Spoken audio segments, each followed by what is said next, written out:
I'm Iggy. I enjoy a lot. But yeah, we've been speaking about this for a long time, and it's been a long time coming. It has. We've been going on scuttles, going on walks, and just speaking about it and seeing it come to fruition. Nah, I'm happy. I'm I'm happy. happy. I'm proud of my boy. Yeah, I'm proud of my boy. I'm proud of you too, bro. Because look, I've been trying to start something as well, but I've been procrastinating, like you know. Yeah. But I mean, as we all do, man. Yeah. And that's the thing. We need that. I feel like sometimes we need that person that's gonna just give us that extra push that we need to be like, I need this person to hold me accountable so that I can exactly get to the goals that I've set out. Yeah, and also think like just doing this today, setting up and us speaking, part of the production. It now automatically motivates me to tell me, look, you need to get your stuff in order. You need to get your head straight. You want to do something. 100. And now I'm chilling with you and we're busy speaking and I'm like, I need to get back going. Yeah, bro. Nah, it's good. I hope that this sparked something in you to, continue further. True story. Yeah. But anyway, before we get into the main topic of today, can you give the viewers a brief introduction about who you are and what you do? And how you do it? Like professionally or socially? Both. So, Iggy, everybody knows me as Iggy, full name Igy30. I mean, professionally, my 9 to 5 is a product manager. But that is a small piece about what I am and what I do and what I enjoy. And I love gaming. Let me first say that. I love gaming, and I grew up with analog. So I grew up with 8-bit, 16-bit, Actually, my first console back in the was dinosaur era of gaming. Look, I don't want to go that far back, bruh. But I'm not that old. My first console was Atari 2600. Yeah, and I wish I still had it. I mean, I've had the first Game Boys, the colors, the first PSP. Actually, for my PSP the other day, I've got well done. Donkey Kong as well. But wait, when you say you had your Game Boy colors, do you not have them anymore? My Game Boy color was stolen. Oh, well, my Game Boys, I had 2 Game Boys, both of them were stolen. My Atari we sold off, but every other console I've had, I've still got. Nah, I'm proud because I've been keeping up with your posts, and I see you always have these like vintage consoles, vintage comics, and I'm like, how the hell? I think to myself, why did I get rid? Or how did I get rid of things that I used to hold on to back in the day? Yeah, you regret it now. You know how much a Game Boy Color goes for nowadays? How much you? Oh, I'm sure you do. I was looking at it the other day. I was actually checking eBay. And it depends on which one. But if you want to get the first edition one, it's probably going to set you back about 5K. Yeah. So people who are unfamiliar with South African currency, let's convert that to dollars. You're going to pay about 200 maybe? Yeah, about $200. About $200. Yeah. Give or take. Yeah. That's average. I mean, there's some people selling it for more and some people selling it for less, depending if you can get it. Excuse me. So gaming has been a big focus. Anime. Love me some anime. Love me lots of anime. I love networking. Yeah. So I noticed that. I think I got that from you the first day I met you. Yeah. And it's not something I do. It's not an intention because my nature is actually shy. I've been shy all my life. I'm a shy person. I would have never thought, bro. But from a young age, I've said that I want to challenge myself. And this is like, because we grew up with obviously challenges and blah, blah. And I had a bad temper. Okay. So growing up, I wanted to challenge myself. My mom spoke to me and everything. And then the idea of having a temper and being shy was too much for me to contain. Yes. So working on myself, I challenged myself. Okay. To come out of that shell. So speaking to people more. Yeah. And now I love speaking to people. I love connecting with people and speaking about things. And that's so helped me grow my interests. Yeah. Because I believe gaming is an amazing platform to converse and speak, not only play. Yes, for sure. And share. That's what many people don't understand about, let's say, the hobby about gaming. And we're actually going to touch more on this topic, in this whole conversation. It's part of what we're talking about today, and I'm glad he brought it up as part of his introduction. Oh, snap. Segue. So in the last episode, we touched briefly on the stigma surrounding gaming. Yeah. And today, the whole intention of today is to expand further on that topic. Because I feel like many people who don't indulge in the hobby have this perception about what it's like and what the people who participate in this hobby are like, which I feel like they are completely misinformed or that generational wrong. gap as well. Yes. It's not the generational gap. I think it's maybe, I'd like to think of it as the generational understanding or differences in understanding. Yeah. From our parents to our grandparents, because our grandparents, they essentially introduced gaming to our parents, those who were privileged to do that. Yes, for sure. And they had the early analogs and even on the Commodores or the early PCs where they were playing some games. So managing that and managing time, and now we've got all these different open world games, and you can see more. The graphics is bumped up, 4K, 8K. Yeah. And when our parents, like I look at my mom maybe and my nephews, sometimes she'll look at what they're playing and be like, okay, this is safe. But back in the day, it was pixels. Yeah. So it wasn't natural. So they never had as much of an issue as they did then as they do now, I believe. Because now it's more real. It's more realistic, and they're like, whoa. So they feel like children are being desensitized to whatever harsh things are being depicted in these games. Exactly. Yeah. Exactly. And that's a huge challenge, I believe, because it's that education and understanding, just like our parents needed to provide us and still provide us with an understanding and education. Yeah. It's become now a two-way street. Yes. I mean, everything has pros and cons, and everything has the light side or the better or the happier side and the darker side. Yeah. And gaming is not exempt from that. There is a dark side to gaming. Yes, for sure. But there's a dark side to most things. To most things in life. Yes. There's a dark side to life. Yes, that's what you can say. There's a dark side to everything. The Sith. Exactly. Yeah. But it's like, I think some people still don't understand. Just for those of you who didn't get that reference, the Star Wars reference, I think some people don't understand that Star Wars is kind of a play on real life. Like the dark side and the light side. Yes. Don't just think about these space battles and lightsabers. Exactly. It's a metaphor for life. Let's put it that way. So back to what you were saying about when you were talking about the generational gap. Do you feel like it's a generational gap? I don't feel like it's a generational gap here specifically where we are from in South Africa. I feel like it's more of a regional thing because people overseas, for example, in let's say for the United States or in Canada, there's many grown-ups that game, and it's not seen as taboo. But what's your definition of a grown-up though? I'd say millennials and boomers. I can't say what ages maybe. Let me say what ages. Okay, so from grown up, damn, bro, you are grown. Any person that is where would you cap it off though? To say, okay, now this is officially a grown up. Yeah. I'd go,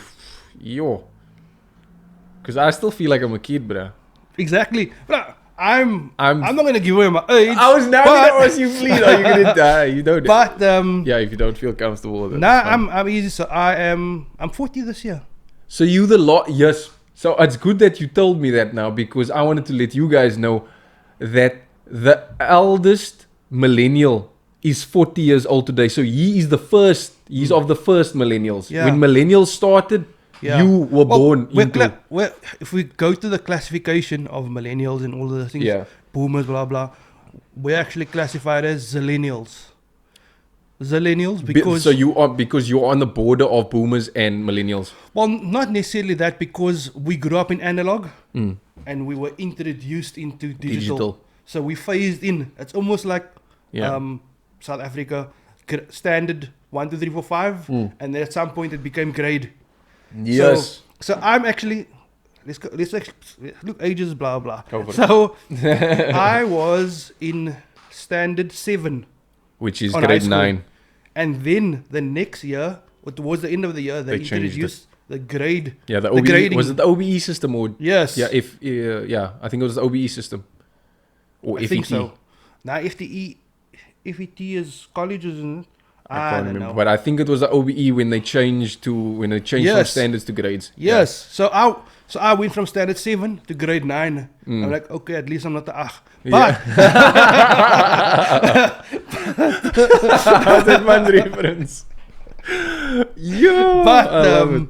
so I experienced those changes, man. Hmm. I experienced those changes, and I experienced the change. Yeah, so of you were- moving from analog into Yeah. digital. So you actually transitioned. There wasn't like Yes. you were in the middle of the Yeah. transition. Like, I was it wasn't a Caitlyn Jenner kind of transition, but it was more a mental transition. You yeah, know? for sure. And the cool thing How did you was take I that, was though? experiencing as we were growing, as we were getting older, which was Yeah. dope. Yeah. You know. I like that. You kind of have right now. I feel like you have 3 generations within you, if that makes sense. So it's like you are, when they say you're an old soul. It's like you're an old soul with a millennial's mind, with the heart of Gen Z. Remember they say have a young, Body like of you a- you and the you body young of a at boomer. heart and a body of a so you have everything in one. Full That is package, bruh. Full crazy. package. I just want to say this quickly. Somebody, when I can't remember who I was talking to one day, and I happened to mention, or I asked something about, millennials or Gen Z. I happened to use the word, man. And then this person was like, "Oh, do you believe in that?" I'm thinking, wait, what? Believe in what? It's not a faith It's not system. like some kind of cult. Yeah. It's literally just it's a name for a demographic. That's Like it. a classification. What? Yes. Like, what are you talking about? Like, do I believe in this? Yeah. Like, that's crazy. It's not something to believe in, man. It's not like a faith or a religion. Yeah, It's just a form of a categorization or classification for sure. to break up the different age groups. Yeah. And I guess in some ways also mindsets, because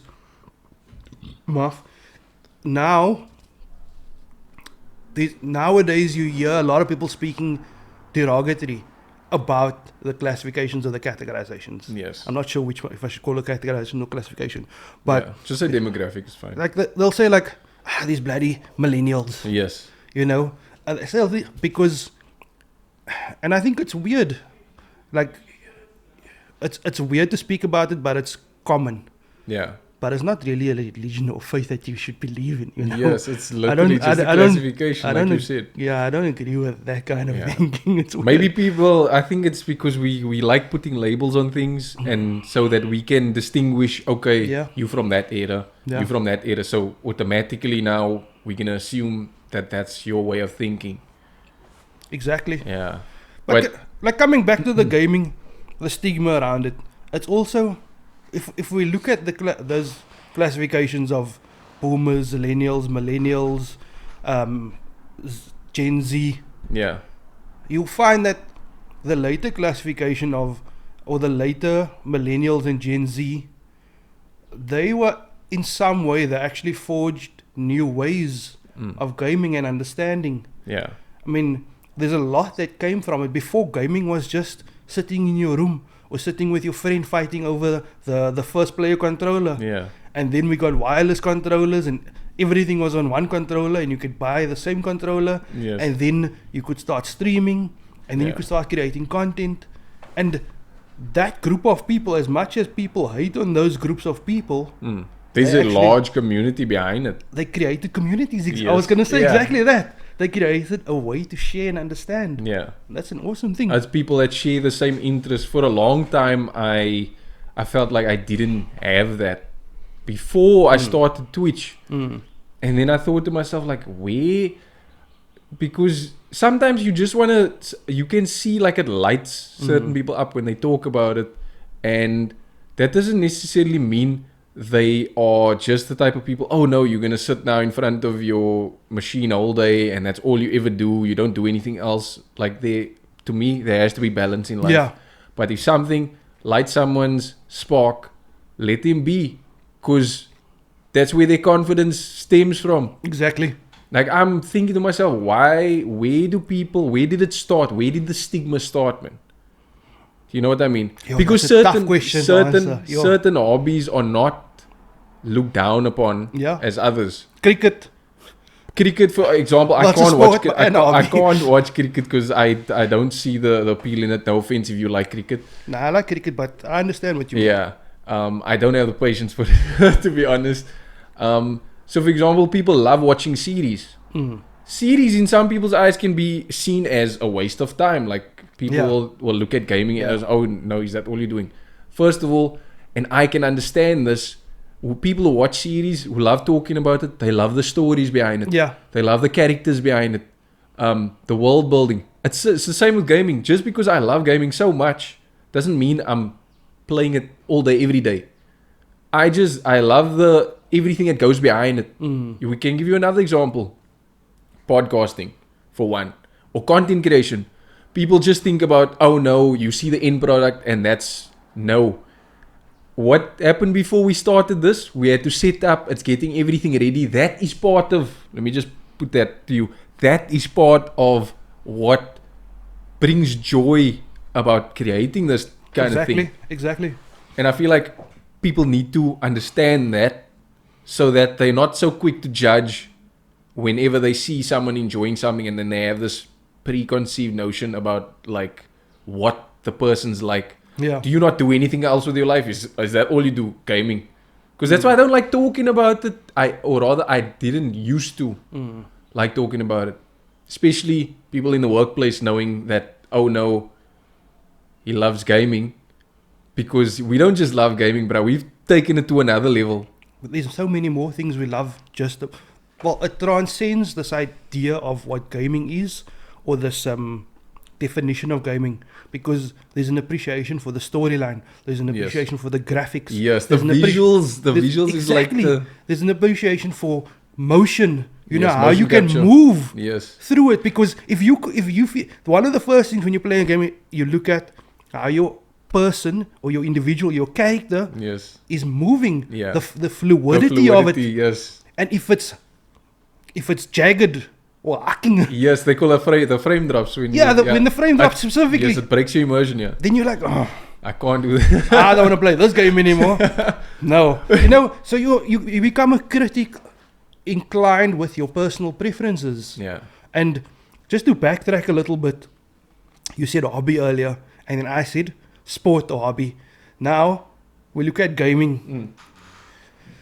It had for a long time, and I think it's lessening, but the stigma still exists. Yeah. That gaming is a hobby. But now we look at competitive gaming. We look at esports. We read articles where the Olympics, the people that organize the Olympics? That people? Yeah. The organizers, they considering esports as an official like a Olympic sport. Exactly. Like the thing about bringing it in. And then, so that's the one angle. Then you look at the other angle. People will be like, gaming is just a hobby. Then you tell them, yeah, but you can make so much money. Then they want to jump on, what game can I play? How can I make money? Yeah. Because the monetization part of it is now appealing. Yes. But that's weird. Yeah. Like, it's almost like, okay, I need to make money. What's the fastest, quickest way? Yeah. They negate the passion. Yes. You know? That's what I feel that kills it eventually in the long run, because you need, like, money comes and goes. You can't depend on one thing to be like your go-to. We need to hustle. Yes. We need to find different ways to generate income. But yeah, that's besides the point. I actually forgot the point that I was gonna get onto next, but it'll come back to me. That's cool. Yeah. And like, I feel like the whole thing about the stigma related to the sport and the hobby, that has always perplexed me. Maybe not be dramatic and say always, for a while now, it's perplexed me the more people are seeing how lucrative it can be. Yeah. They're now immediately switching their opinions based on currency or based on the perspective that there's something that can be made from this apart from the passion and the interest and the community and the mostly the networking monetization and that the they sharing and yeah. like they ignore all of those things Yeah. that actually perpetuated gaming. That came first. Yeah. Then monetization came, you know, and competitive playing. Yeah. The passion has always been there. Yeah. Like that's why we can have these conversations about gaming. That's why I can go sit by a friend, or that's why we can go somewhere Yes. and we can just game. Yes. And enjoy the same And thing, because we know exact. Sometimes you can go to someone who also loves games, and you can let them play, and you will enjoy just watching it. Sometimes people just watch gameplay videos on YouTube or whatever. They don't have to be playing it. Exactly. Because they know why they enjoy it. There's different things, like you mentioned, the visuals, the storyline, the world building, everything that goes around this particular video game, for example. You can enjoy it. You don't need to exactly be the one behind the joystick. And like even like with your friends, like there's one or two stories when I was younger, when I was still playing 8-bit. I had one of my best friends at the time, Cheslin. We used to play games every day together. We were playing Island Boy and Ice Climber and those games. Island Boy. And we were playing those games, and then I think we played outside. We were playing marbles or something, and we did something. And we were upset for each other. But then, as upset as we were for each other, Cheslin came the next day and we played games. We sat next to each other, upset, but we were enjoying the game together. You know, and that experience in itself, I can imagine it made somewhat of a more bond, made a stronger bond between the two of you. Exactly. I mean, we can even nowadays. If my friends and I, maybe they don't feel like speaking, maybe there's something troubling them, and they just don't feel like voicing it. Yeah. I can always say, or they can always say to me, "Come play a game, man. Yeah. Come here, just chill and play." Yeah. And then in that moment, you'll feel comfortable enough to share. And sometimes they share and sometimes they don't. Or sometimes we share and sometimes we don't. Yeah. But just, it's a different way of support is what I'm trying to say. Yes. You know, of being there for each other. You. So my question to you is, seeing as the stigma surrounding gaming is so prominent, do you see ways and means to lessen that stigma? Or to eliminate it completely? Do you know of ways to do so, man? I genuinely think that the stigma will never be expunged from society, if I can say it at that level. I don't think it will ever be removed or forgotten, or it will never die out, any of those. However, I do think that it's improving. I think that there's that individuals, whether they are grown-ups or even sometimes people don't have to be older than 20 to even have a stigma. Some of them have stigmas. Yeah. What's wrong? That one stopped recording, but it's fine. We can use my camera stopped recording because it's got no more space on it, I suppose, but it's fine. But we can start again. We just stop. We pause. No, it's fine. I don't have to use the remaining. I'll just use that footage because there's only going to be some that I'm going to use from mine, so it's fine. As long as those two are going. So I think that because you was going to cut all this out. The idea of, well, let me start again. You said the stigma will never die out. I think that the stigma will never die out because it's definitely improving. I think the idea that people have with regards to gaming and the dark side of it is becoming more understood. And when you say dark side, what do you mean by that?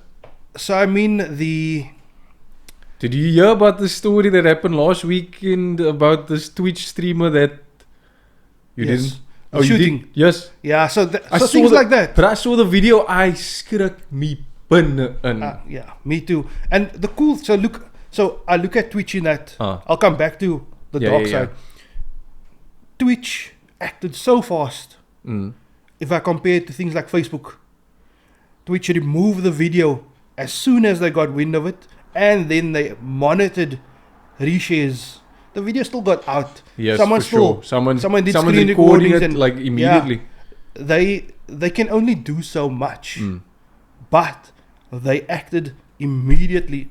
Oops. Yeah. They acted immediately, which was really cool. Mm. You know, I think a lot of people in the community were like, cool. You know, Twitch did what they needed to do. Yeah. They weren't sitting back. People weren't tweeting them. Twitch, can you do something? Though, you know, it was quick. But coming back to the dark side, it's things like that. Those Massacres. Inappropriate to scary to earth-shakingly evil.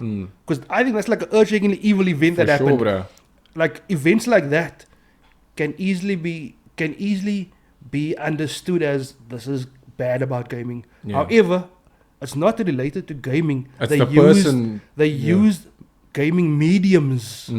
Even the other darker side is when you're playing with individuals, because sometimes you're playing with people all over the world. Yeah. If you need to form up a squad, or whether it's Apex or Fortnite or PUBG or COD or whatever, you're always meeting people, speaking to people, or matching with people in other countries, and sometimes they're shady.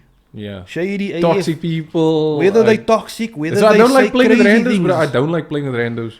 I made some random friends.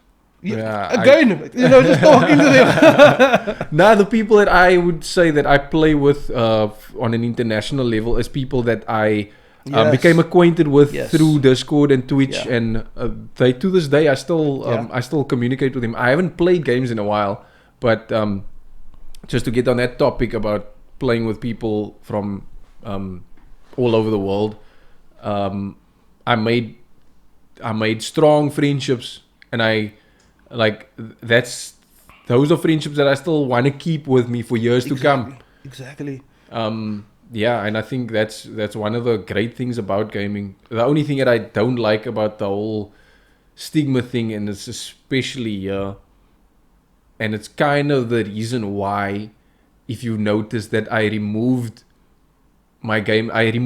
all my gaming content from my social media. I saw.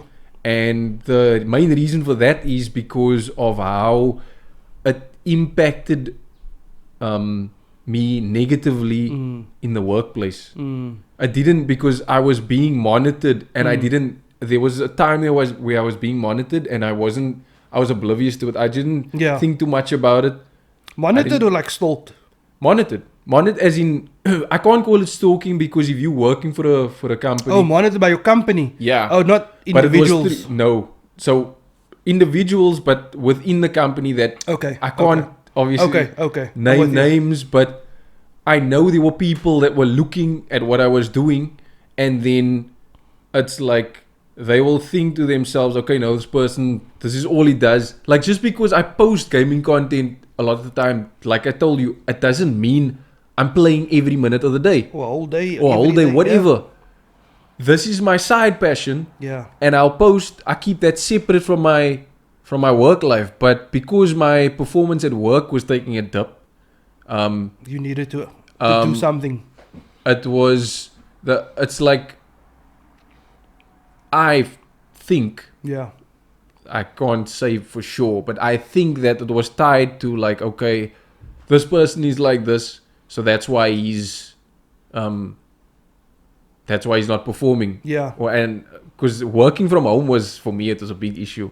So, like, I completely understand that. Sometimes there's things that impact you that you need to do something about, and you can't just sit around.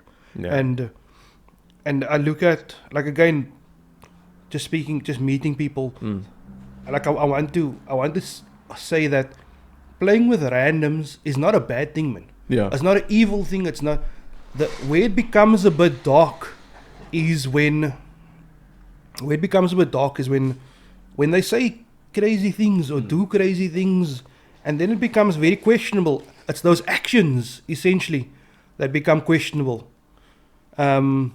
And then the other thing that I wanted to mention in relation to that scenario that you just said now is, like, I And I think maybe this is maybe where I'm going to show my age.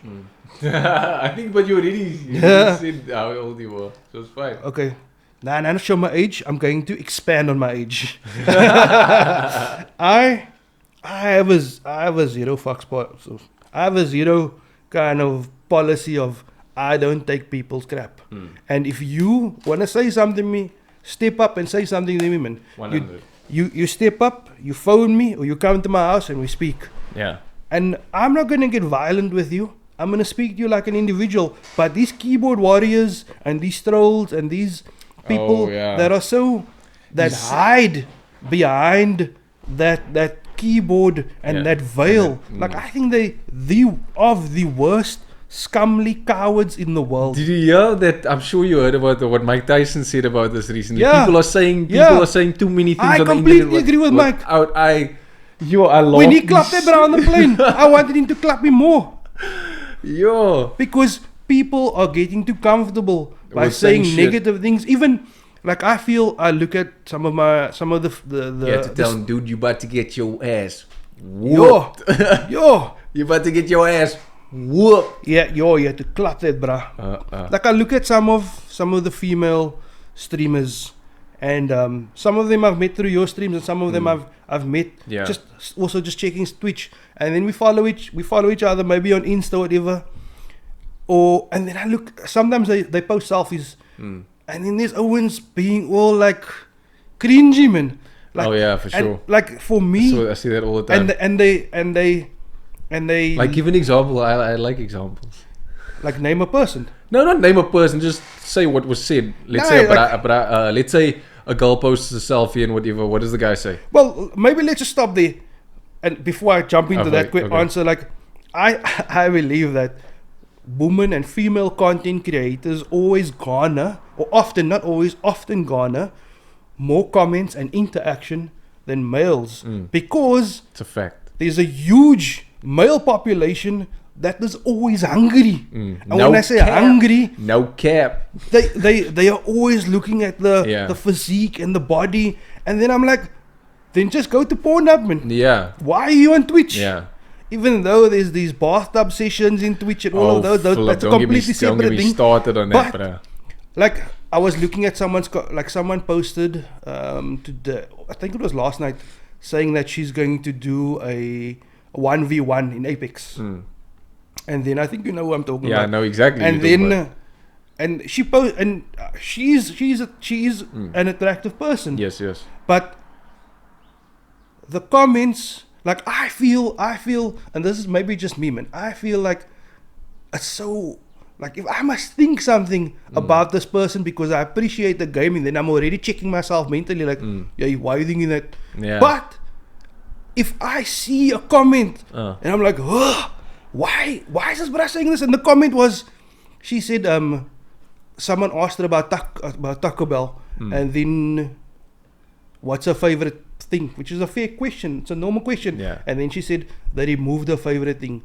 Then the other guys were like, I'd like a side of you with anything, and you are the spiciest this, and I'm like why? There's a word for those kind of guys. Fucking assholes. but they scum, man. No, man, I'm talking about the guys that those Owens won't even step to a girl. I'm talking about the guys that thirst trap over these female content creators. But how is just use the word simp. You heard the word simp. Yes. Yeah. But that is like, I think that is more than just simping, man. They are trying to say something, but I guarantee you, the majority of them, if you put a woman in front of them, or you put a lady there, or you say, look, we're chilling, go speak to her. They're going to be like, oh, no, all these. But they're quick in front of their keyboards. Yeah, that irks me a lot. Blood boil. It does. I mean, you can see I got a bit worked up. Yeah, I really don't very like passionate it. there. Because I don't think anything will ever be, and I say anything because there's so much, I don't think anything will ever be balanced in this world. It's hard to balance things, especially when it comes to the sexes. Whether it's work, whether it's money, whether it's gaming, whatever. Yeah, and the world is going so fast these days, it's hard to even... And it's becoming crazier and crazier. But I believe that we all have a common respect. Yeah, for sure. And there will always be a percentage of people that will challenge that and will naturally be worse than that level, and they can't naturally do it because of mental challenges or emotional challenges or history or something. But I also believe that there's a vast majority, especially men, who know they're saying this thing, this cringy stuff. But and some of them were married. Oh, or they have ladies. They do. And then they're saying these things. And I know some of them. And I'm like, bruh. You better get like we don't. I don't speak to some of them anymore because they know I don't speak about shit like that. Yeah. I don't speak about women in a derogatory or disrespectful way. My mommy me. As old as I am now. Yeah. You know? Yeah. It was drilled into you from a young age. It's things like that that impact this topic that we're speaking about. You know? The stigma. And that is a sad thing, man. Yeah. Because again, we're just focusing on the lady side of gaming now. The woman, the females that game, they genuinely just gaming. They genuinely just good, or they genuinely just having fun or enjoying it. And then there's people that make it questionable. Yes, but sucks, you see, it's never gonna. That thing's never gonna get better. The stigma's always gonna be there. But you said we can kind of improve it. We can manage it. Education and understanding is an important thing. Before we get to let's say the crux of this entire topic, I want to know if we can just take a 5-minute time out. Let's go. And let's then like we said, we can cut it and start it over again because I want that one to be where we're discussing the solution to everything. I'm gonna pause. Oh wait.